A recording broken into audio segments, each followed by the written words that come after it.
जसे खरात प्रकरणामध्ये तुम्ही बघितलेलं आहे की काल जे रुपाली ताईची जे बहीण आहे प्रतिभा चाकणकर, त्यांनी सांगितलेलं आहे की आम्ही याच्यामध्ये कुठेही चुकीचे नाही आहे, चुकीचे आमचे कागदपत्र घेऊन आणि आमची चुकीची सही करून आणि हे सगळी गोष्टी अकाउंट उघडण्यात आलेला आहे. अरे तुम्ही काय म्हणता, तुम्हाला डोक्या पण नाही आहे, तुम्ही बोलता काय मीडियावरती, काय स्टेटमेंट देताय तुम्ही? अरे तुम्ही साईन तुमची नाही आहे. आणि आज पूर्ण भारताला माहिती आहे की 2014 पासून आणि त्याच्या अगोदर पण सगळं काय कम्प्युटराइज्ड आहे. आणि ज्या वेळेला आपण अकाउंट उघडताय आपला समोर असणं खूप गरजेचं असते, त्यावेळेही अकाउंट उघडताय. असं कोणतेही साईन केली हे केली असंच कोई अकाउंट उघडू शकत नाही. आणि असे खोटे नाटे बहाणे करण्यापेक्षा, जसे काल तृप्तीताईंनी पण सांगितलेलं आहे की ते अधिकारी काय नाव आहे त्यांच्या, डीजी आहे जे दत्त कराड जे आहे, त्यांनी पण पेन ड्राईव्ह लपवलेली आहे त्यांची. तो खरोखर आज तुम्ही बघू शकता, खरात सारखा व्यक्तीला इतका मोठा करणं, हजारो कोटीची प्रॉपर्टी असणं, अरे एक ते संस्था काढली त्यांनी आणि खोटे कागदपत्र, हे सगळी गोष्टी जे आहे ते कोणतेही अधिकारीचे पाठबळ शिवाय, कोणतेही मोठे आमदार मंत्री शिवाय होऊ शकत नाही. आणि याची सखोल चौकशी होणं खूप गरजेचं आहे. नाहीतर तुम्ही अगोदर बघितलेलं आहे असे खूप खरात सारखे झालेले आहे, खूप सेक्स रॅकेट लोकांच्या समोर आलेले आहे, परत नवीन खरात तयार होत आहे. पण कोणी पाठबळ देत आहे असे लोकांना, हे खूप मोठा प्रश्न आहे ना. आणि कधीपर्यंत हे सुरू असणार आहे, हे खूप मोठा प्रश्न आहे भारतामध्ये. कधीपर्यंत असंच महिलांच्या खच्चीकरण होणार आहे? कधीपर्यंत असंच खरात सारखे, एक खरात जेलमध्ये गेला तर काय, एक आसाराम जेलमध्ये गेला तर काय, और आहे ना यांच्याकडे. क्योंकि तुम्ही बघितलेलं आहे की आज इतके मोठे मोठे मंत्री, आज देवाभाऊनी स्वतः 1.25 करोडची निधी त्यांना दिलेली आहे.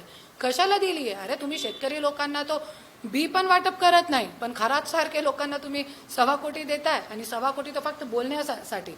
आणि जितके मोठे मोठे लोकांचा, एक तो गरीब व्यक्ति के साथ उसका फोटो नहीं आया खरात का कि किसी गरीब का भला करा उसने, किसी की भविष्यवाणी चांगली केलेली असेल, फक्त मोठे मोठे राजकारणी. तो याच्यामध्ये खूप काही आहे आणि सगळं काही जे आहे उघडकीस व्हायला पाहिजे. कोण मंत्री आहे, कोण आमदार आहे, घराचा मेन आका कोण आहे ते शोधणं गरजेचं आहे. ताई, खरं तर प्रतिभा चाकणकरची चौकशी होते. खरं तर दुसरीकडे त्यांचीच बहीण जी अडचणीत आलेली आहे सुरुवातीपासून, रुपाली चाकणकर यांची साधी चौकशी देखील अजूनपर्यंत होत नाही. तेच मुद्दा आहे आपला की कसं होणार त्यांची चौकशी, कसं होणार? फक्त महिला आयोगच्या अध्यक्षपदाचा राजीनामा दिला, हकालपट्टी झाली, बस झालं का? नाही नाही नाही. कशाला?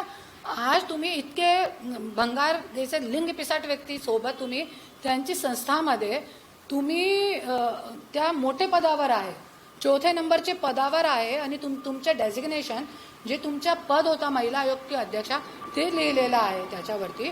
तर तुम्ही तुमच्यावरती चौकशी होत नाही, तुमच्यावरती सुद्धा एक नोटीस पण पाठवत नाही पोलीस अधिकारी. तो आज कशी मिलीभगत सुरू आहे. आणि मला असं वाटते की बहुतेक खूप सारे नेता, आमदार, मंत्री यांच्या नाम याच्यामध्ये असेल, त्याच्यासाठी आज रुपाली चाकणकरना पण, क्योंकि रुपाली चाकणकर महिला आयोगमध्ये आहे. 10 आमदार आणि मंत्र्यांची लिस्ट पण मी दिलेली आहे मीडियावरती. ते 10च्या पेक्षा और जास्त असेल, क्योंकि मी महिला आयोगमध्ये नाही आहे. जे महिला आयोगमध्ये गेल्यानंतर माझ्याकडे आलेली आहे, त्यांनी मला सांगितलेलं आहे, त्यांचे पुरावे माझ्याकडे आहे. पण असे खूप काही मंत्री आहे ज्यांची तक्रार महिला आयोगमध्ये आहे. आणि हे पूर्ण डाटा जे आहे ते रुपाली चाकणकरकडे आहे. आणि ये सगळी गोष्टी तुम हमारी ढकलो, हम तुम्हारी ढकलें, बस यही चल रहा है महाराष्ट्र में. और ये सगळी गोष्टीसाठी मी आवाज उचलत राहणार आहे. आणि लवकरच लवकर जरी रुपाली चाकणकरला अटक नाही केली, गुन्हा नोंद नाही केला, सखोल चौकशी नाही झाली, तर मी रोडवरती येऊन आंदोलन करणार आहे.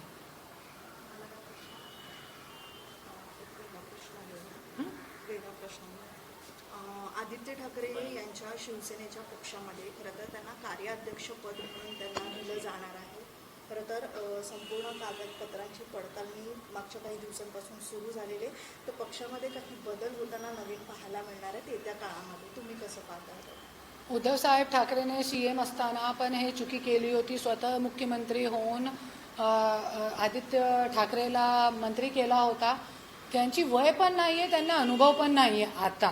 आणि खूप काही वरिष्ठ जे नेते आहे, आमदार मंत्री खासदार आहे जे पक्षामध्ये आहे आणि ते इतके वरिष्ठ लोक पक्षामध्ये असून स्वतःचे मुलाला फक्त पुढे पुढे पुढे करणं, याच्यामध्ये मला नाही वाटते की काहीतरी वेगळा बदल होऊ शकते. और असे शिंदेसारखे, एकनाथ शिंदे साहेब सारखे लोक फुटतील, मला असं वाटतं. दुसरीकडे मुंबईमध्ये एक घटना घडलेली आहे, ती म्हणजे गोरेगावच्या नेस्को हां. सेंटरमध्ये ड्रग्सचं व्यसन केलेलं आहे आणि त्यामध्ये 2 तरुणांचा मृत्यू झालेला, तर आणखीन विद्यार्थी तरुण जे आहेत त्यांच्यावरती उपचार सुरू आहे. मोठ्या प्रमाणात हा रॅकेट सुरू आहे. सहजासहजी हा ड्रग्स साठा उपलब्ध होतोय. शासनाच्या वतीनं कठोर कारवाई अद्यापही पाहायला मिळत नाहीये. जे मुख्य आरोपी आहेत ते देखील हाती लागलेले नाही. महिला बाल विकास मंत्री काय करत आहे मला हे कळत नाही. CM साहेब सिस्टम काय करत आहे? अरे नेस्कोमध्ये मी स्वतः जाऊन बघितलेलं आहे. नशेमध्ये उलटी करून करून लोक बाहेर पडतात. आणि लोक नाही म्हणत मी, ऐसे छोटे छोटे लहान मुलगा मुलगी 16 वर्षाचे, 17 वर्षाचे, 18 वर्षाचे, 20 वर्षाचे आजचे मुलगा मुलगी जे स्टडीसाठी, शिक्षणासाठी बाहेरून येत आहे मुंबईमध्ये. आणि त्यांच्या आईवडिलांना काय वाटतं? आणि तुम्हाला माहिती आहे माझी मुलगी पण NMIS में आहे आणि मिठीबाई NMIS समोर आहे. आणि तुम्ही बघू शकता हे नेस्कोमध्येच नाही, मिठीबाईचे समोर, NMISचे समोर मुलगा मुलगी तुम्ही जरी बघितला असेल, सगळे सिगरेट पिताय, ड्रग्स घेताय, दारू पिताय तिथेच बाहेर. आणि प्रिन्सिपल काय करत नाही. स्कूलचे जे कॉलेजचे जे डीन काय म्हणतात त्याला, जे वरिष्ठ आहे ते लोक काय करत नाही. आणि आज मला माहिती आहे, माझी मुलगीची पण फ्रेंड्स आहे, कोटी अवधी रुपये खर्च करून आई वडील आपले मुलगा मुलगीला बाहेरून पाठवत आहे आणि हे विचार करताय आमचे मुलगा मुलगीला चांगला शिक्षण भेटत आहे. पण इथे तो दुसराही पिक्चर सुरू आहे. तो सगळे महाराष्ट्राच्या आई वडिलांना पण मी सांगते की तुम्हाला जरी खरोखर आपल्या मुलाबाळांचं भवितव्य बनायचं आहे तो असंच सोडू नका. आपल्या मुलाबाळांना मुंबईमध्ये स्वतः राहा, स्वतः बघा आपले मुलगा मुलगी काय करताय. आणि कुठेतरी CM साहेबांना, पोलीस अधिकाऱ्यांना आणि महिला बाल विकास नीती तटकरेंना या गोष्टीवरती लक्ष देणं खूप गरजेचं आहे की कॉलेजचे बाहेर, आणि इथे कार्टर रोड आहे खारमध्ये, तिथे बाहेर खुलेआम ड्रग्स विकतोय, खुलेआम गांजा विकतोय. आणि आज नेस्कोमध्ये 2 मुलांची मृत्यू झालेली आहे. फक्त 2 मुलांची मृत्यू झालेली नाही आहे, खूप काही लोक हॉस्पिटलमध्ये भरती आहे. आणि याचे अगोदर पण दर दिवशी हर हफ्ते में 1-2 बार नेस्कोमध्ये खूप मोठे मोठे कॉन्सर्ट असतात. आणि हे कॉन्सर्ट जे आहे ते कुठेतरी थांबायला पाहिजे. या कॉन्सर्टमध्ये कोणाचाही भला होत नाही. ताई, एक महत्त्वाचा प्रश्न विचारायचा आहे. आपण पाहतोय की आता नवीन माहिती समोर येते, राष्ट्रवादीचं अर्थ खातं आणि महिला आयोगाचं पद हे राष्ट्रवादीकडेच राहणार असल्याची माहिती. जरी महिला आयोगचा जे पद आहे जरी राष्ट्रवादीकडे परत गेला तो खरोखर महिलांना न्याय भेटणार नाही. आणि जसे तुम्ही बघितलेलं आहे की अगोदर पण महिला आयोगमध्ये जितके कंप्लेंट्स आहे याच्यामध्ये जास्त राष्ट्रवादीचे आमदार आणि खासदारांची लिस्ट मोठी आहे त्याच्यामध्ये. तो कुठे न्याय भेटणार? आणि मी एकच विनंती करेन देवाभाऊकडे की खरोखर जरी महिलांसाठी महिला आयोगचा पद आहे तो याच्यामध्ये कोणीही राजकारणी महिला नकोय.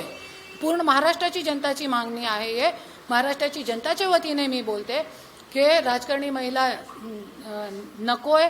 आणि कोणतीही अशी समाजसेवी, कोणतीही साधीसुद्धा किंवा एक जज जे रिटायर्ड जज असते ते खूप चांगली राहील आपल्या महाराष्ट्रासाठी.